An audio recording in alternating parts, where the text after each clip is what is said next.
Good morning, everybody, and welcome to today's thought for the day.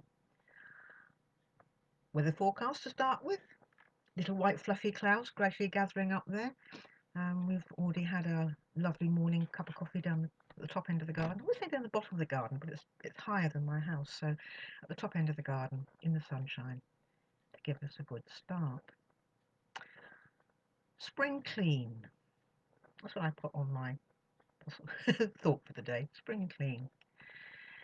Yes, it's that time of year, isn't it? Time where we start looking at what's gathered over the winter months and sort of start to get sorted out a little bit. Throw away what we don't need, recycle what can be recycled, and so on and so forth. And while we were sat in the garden this morning, my garden sort of is separated into three rather distinct areas. We've got the area outside the back of the house, which is the west, faces west, where we have our late afternoon sitting area and table and chairs. We've got a section in the middle of the garden which is to hide from the afternoon sun because it's covered and has a vine that grows over um, later on in the year. And then we've got the top end where we have our summer house, our party house, fish pond. So it's a place where we go to get the morning sun. And actually, we spend a lot of time up there when we can. But sort of hiding in one of the corners of that end of the garden is the greenhouse. Mm. It was a very active greenhouse when we first put it in, just on 27 years ago. It was flowers ready for the spring, tomatoes and rather peculiar shaped cucumbers for having the summer salads. And then life sort of got in the way, and we both had busy jobs when we were out and about a lot, and then growing up, making sure that we completed the build of the house and so on. And then my son went to university, and I went to college, and I carried on with my job and everything else, and everything piled in. And the greenhouse was the place that suffered the most. Gradually, things just got put in there, not gardening things. Well, perhaps they were gardening things, but they just got, oh, we'll put it in there. We haven't got room anywhere else. We'll put it in there. Until we got to a point where even the chainsaw was sat on the floor in the middle of the greenhouse. And along came the weeds, and the spiders had a wonderful time in there. The fish food lived in there as well, but no plants. Nothing would grow in there because we didn't have the space to put it in because it was full of the detritus of life. And the last couple of days, Alan decided enough was enough and it's been cleared.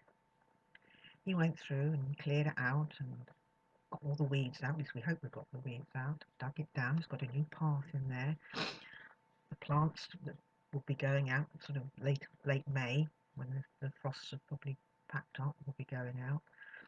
And then we plan, or he plans, to put tomatoes and see what wonderful shaped cucumbers we can grow this time. But it sort of reminded me um, of the parable of the sower and how we deal with our own lives. You know, we start off, don't we, almost this sort of blank sheet of paper, and it's good and it's clear, and we've got all these ideas of what we want to do and where we're going, and that's where that early seed is, and that is also the place where God is in us. He's in that central part of our very being. But then, as life goes on, we gather those detritus. So things that are happening, good things, and then they tend to be the seed that doesn't fall any longer in that good soil. It's the seed that falls where the weeds are going to come up. It's the seed that falls on the pathway and gets trampled. It's the seed that falls in the shallow, moistureless earth. And we need to get in there and start ucking it out, get it in. And some of those things can be quite painful when we go in to do it.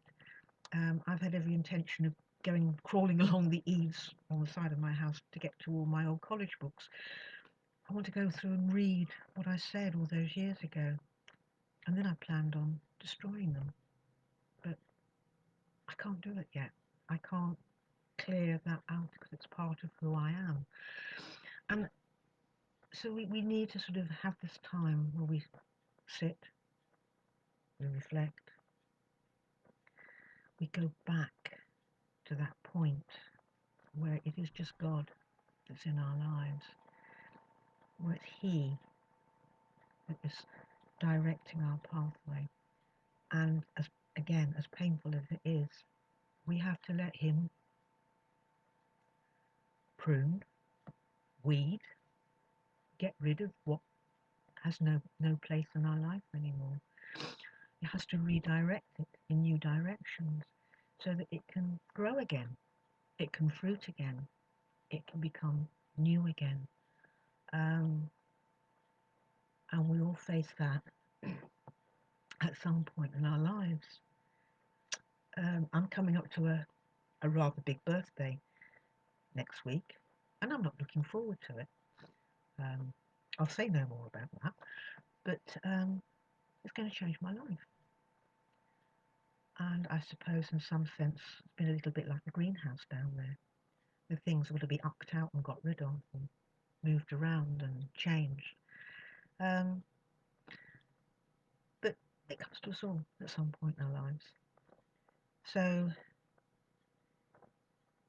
when Jesus explained the the parable to the disciples, he was saying that, we need to allow God in. It's no good saying, oh yeah, I'll sit down and do that in a minute. I'll sit down and do that in a minute. Because I can assure you that minute doesn't come. That minute just sits there waiting. So dust us out, mops out, have a good spring clean, get it all sorted, and then we can all refruit, regrow. Love to you all. Read the parable of the sower. Find out where the weeds are in your life, and have a good bit of pruning. Hope to see you next week. Take care. Love to you all. Blessings.